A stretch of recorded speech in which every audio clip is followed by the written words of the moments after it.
Hey, everybody, welcome to the Real Late Show. Chris and Craig. Robert is off tonight. I'm not sure Yeah, what Robert's doing, but we he's gave not him the here. night off. He Yeah, asked for a vacation day. yeah. We gave him the night off. He gets up to what, 52 weeks of vacation? Yeah, yes, We haven't absolutely. had our HR meeting yet for how this Yeah, podcast is we going got to to work. shorten that down, Chris. Yeah. He was in Indianapolis, and I was posting some pictures from my Indianapolis trip. He thought I was in Indianapolis this week, but no, I'm not. But no, Robert's in Indianapolis for a work conference. But hey, Craig and I are here. Very cool. Lots is happening tonight. Craig, you and I were doing some research a minute ago. Yeah. I didn't know this. I think the older we get, I'm not watching as many of the New Year's Eve specials, but I didn't realize this. And Craig, it doesn't sound like you realize this either. I guess Nashville is the home of CBS New Year's Eve coverage now. Yeah, I mean, I knew it. I knew they've had a show the last couple of years, but it's kind of one of those where you kind of I think migrate to the Dick Clark New Year's Rockin' Eve because it's the original. Although I do appreciate it now living in Tennessee, being able to kind of Yeah. celebrate, as well and have it, the party is close by, and not to mention I can watch it from the comfort of my own home if need be as well. So I know they've been doing it for the last couple of years and it's really growing. I know that they had like a 75% increase in viewership with over 8 million people watching it last year. And this year seems like it's going to get even bigger. And it sounds like it's going to get bigger and bigger every single year because, hey, Nashville is Music City. It's Party City. It's Nash Vegas. Who wouldn't want to celebrate the new year in Nashville? Sells. I mean, you're going to sell. Yeah, People watch it if you have all these country music stars. right. I'm not a huge country guy. Keith Urban is the host. Mm-hmm.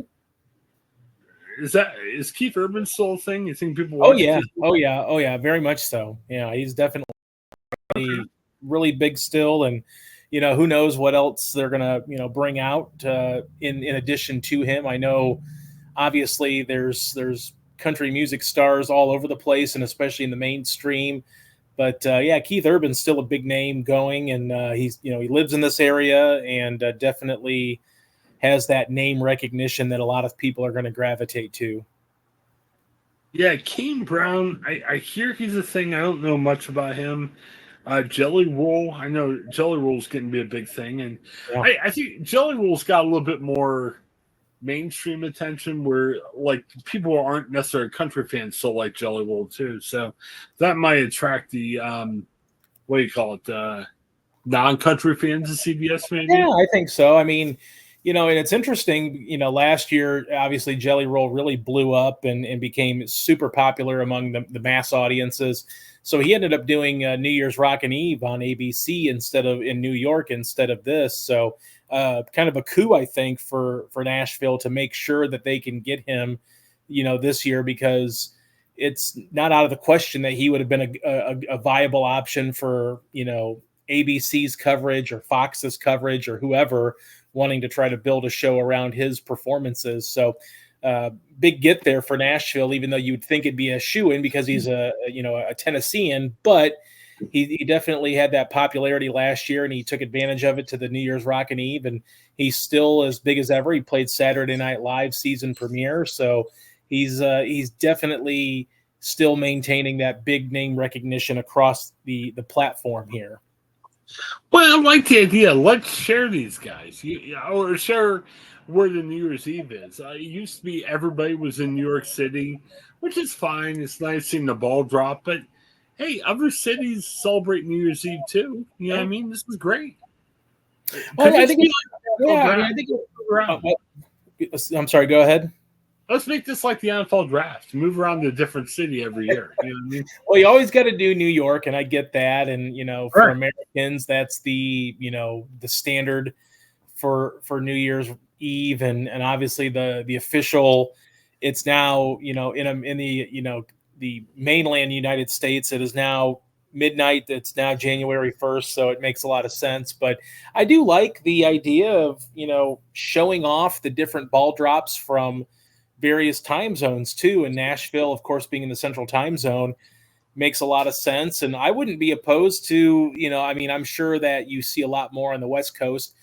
People probably do it up really well in Los Angeles, but we, on the East Coast, they must assume that we don't stay up and party after the ball drops or something. So, we get a lot of tape delayed coverage and things like that on some of the Rockin' Eves. But yeah, I would think it'd be fun to do like every American time zone, where you have New York, you have a central time zone, you have a mountain time zone, maybe you have Pacific time zone. And, that'd be kind of fun to see all the time zones kind of celebrate and maybe what they do and some of the artists that they are able to get and broadcast that as well. Just for another option, another viewing option, if you decide to stay up and party a little bit. Yeah, I mean, CBS, country kind of goes well with that crowd, I think. So Yeah. CBS has had country for a couple of years. Let them keep that. ABC, I think they're kind of pot committed. You got to be at New York City. But maybe like an NBC or a Fox or somebody, rotate it around. Yeah. And Craig, like, even maybe a small city, like in Ohio, remember Bucyrus had what was it? Not the kielbasa. What were they dropping? They're dropping something weird late at night. Did they drop a bratwurst or something? Yeah, the bratwurst. Yeah. I mean, why not? Yeah. Maybe, you do the Washington, D.C. or the L.A. or something. Yeah. But surprise the world. Kind of like the U.S. Open golf. You put in different courses. Yeah, you have some, famous courses to do. But let's do the small ones from time to time. Yeah. I think it gives you an alternative than just New York or just Nashville. Right. Yeah. Makes it feel a little bit more personal, and like maybe celebrating the walleye drop in Port Clinton or, my old coverage neck of the woods, they dropped a sprint car in Fremont, which is kind of fun, So I think it'd be kind of fun to see some of those, like just pick out random ones every once in a while and put a camera that you can just go to the feed there and show, hey, this is what it looks like in a small town. And I think it'd be kind of fun to see some of the local traditions, from other places. Yeah, it could be kind of like college game day. You know what I mean? But instead of every week, just every year, pick something new. Yeah. You'll get a big crowd. It'll be good. Why not? Let's do this. So I'm looking forward to it. Now, I will admit, though, and again, I don't want to call you old or anything, but I have not watched New Year's Eve for a while. I think it's partly because I'm old and I fall asleep about 9 or 10 tonight. So I don't know if I'll watch it no matter where it's at. I don't mean to be a sourpuss. I just don't. I watch it. I do watch. But yeah, I know what you mean. There are times where I'm like, I wouldn't mind going to bed, actually, in all honesty. So I'm right there with you sometimes. Yeah, just DVR, I guess. Or I think, doesn't Netflix have for kids like a way you can watch the ball drop at 9 p.m. and like your kids get tricked as it gets midnight or something? I don't know. Yeah, I don't know what's going on there. So yeah, it should be interesting. So definitely check it out.